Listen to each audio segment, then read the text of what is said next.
बरेली पहुंचे deputy CM Keshav Prasad Maurya ने अखिलेश यादव और गठबंधन पर जमकर निशाना साधा है। उन्होंने अखिलेश यादव पर निशाना साधते हुए कहा है कि अखिलेश यादव जो पीडीए हैं वो परिवार डेवलपमेंट अथॉरिटी हैं, वो परिवार से ज़्यादा सोच नहीं सकते। अखिलेश यादव सत्ता के बिना वैसे ही बेचैन हैं जैसे बिन पानी के मछली होती है। देखिए, श्री अखिलेश यादव जी का जो पीडीए है ना, वो परिवार के डेवलपमेंट अथॉरिटी के रूप में उसे जानिए।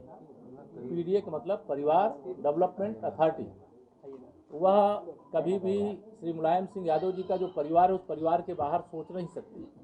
भारतीय जनता पार्टी ने अभी श्री मोहन सिंह यादव जी को मध्य प्रदेश का मुख्यमंत्री बनाया और भारतीय जनता पार्टी ने अभी मध्य प्रदेश, राजस्थान, छत्तीसगढ़ में ऐतिहासिक जीत दर्ज की है।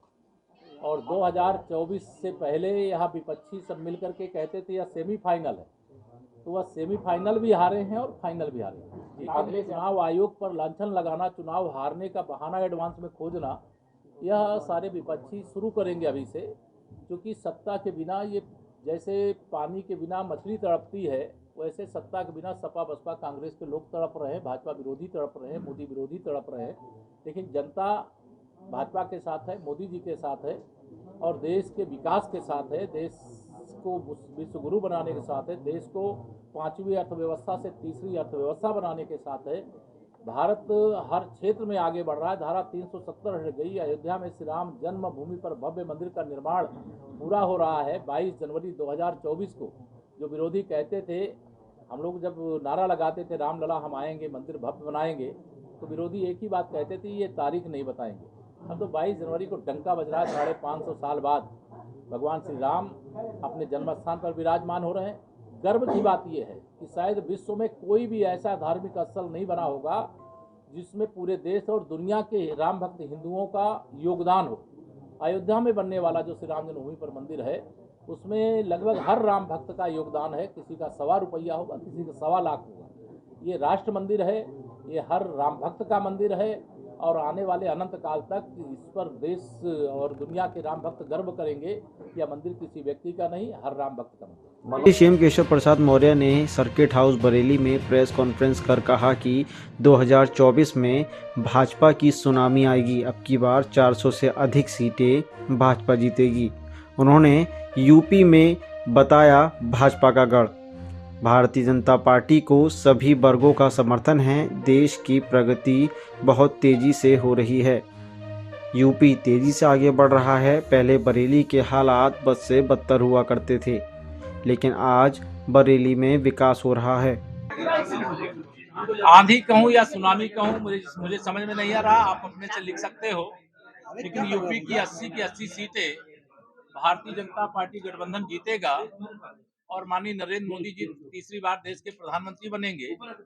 हमारी चाहे यह बरेली सीट हो, चाहे आंवला हो, चाहे बदायूं हो, अब किसी का कोई गढ़ नहीं रहा। केवल उत्तर प्रदेश में कोई गढ़ है तो वो भारतीय जनता पार्टी का गढ़ है।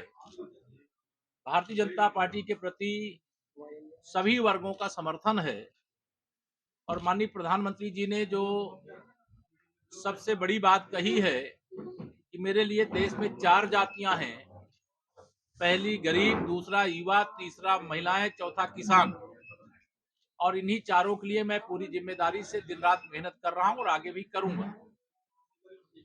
देश की प्रगति बहुत तेजी से हो रही है।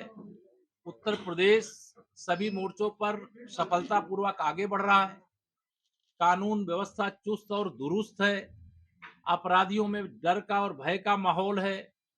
पहले बरेली के हालात बद से बदतर होते थे, लेकिन आज विकास की रफ्तार भी है, आज बिजली की उपलब्धता भी है, आज युवाओं के उज्जवल भविष्य का मार्ग प्रशस्त हो रहा है।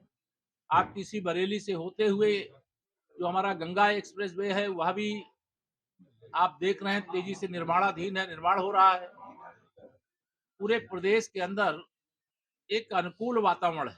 इसलिए 2014 का लोकसभा जब हम जीते थे तो किसी को ये भरोसा नहीं था कि हम 2017 में भी सरकार उत्तर प्रदेश में बनाएंगे। लेकिन 14 की लोकसभा की तरह 17 की विधानसभा भी जीते और फिर 19 में सपा बसपा कांग्रेस राष्ट्रीय लोकदल ने गठबंधन कर लिया। गठबंधन के बाद भी 64 सांसद हमारे उस समय जीते, 51% वोट मिला।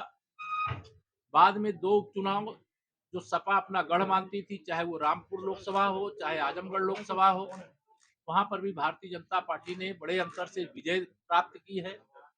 2024 में सभी सीटों पर विजय प्राप्त करने की भारतीय जनता पार्टी जोरदार तैयारी कर रही है। विपक्षी गठबंधन के पास न कोई नेता है, न उनके पास कोई मुद्दा है, न देश के लिए कोई उनके पास विजन है।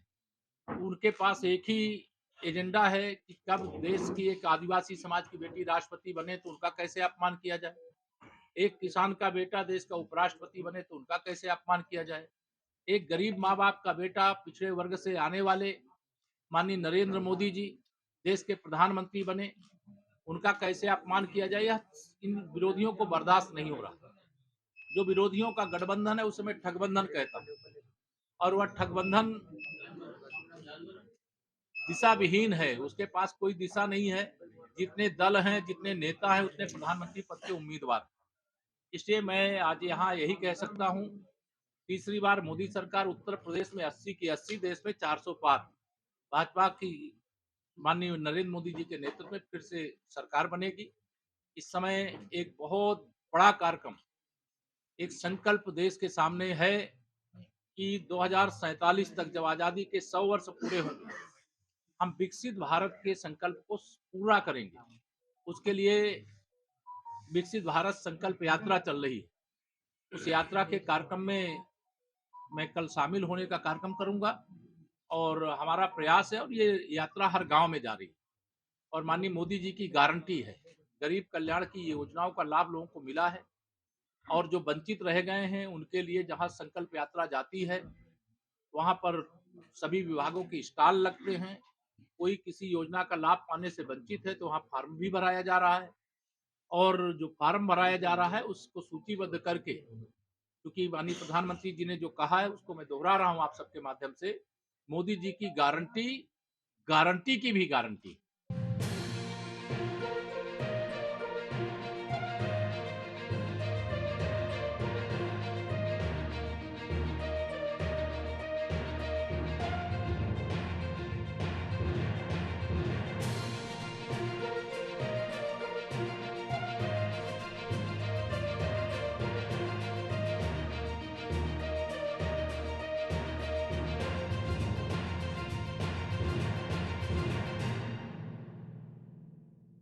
सारी व्यवस्था चुस्त और दुरुस्त रहेगी, और सभी से अपील है कि 22 जनवरी को श्री राम जन्मभूमि तीर्थ क्षेत्र ट्रस्ट ने जिन्हें आमंत्रित किया है उनका अयोध्या आगमन हो, और उनका स्वागत करने के लिए सारी तैयारियां हैं।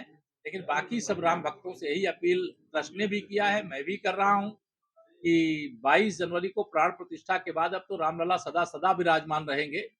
उस समय ना आवे 2-3 दिन, उसके बाद आवे, रामलला का दर्शन करें। वैसे भारी भीड़ अभी भी अयोध्या में आ रही है, और यह चूंकि राम भक्तों की, राष्ट्र भक्तों की सरकार है।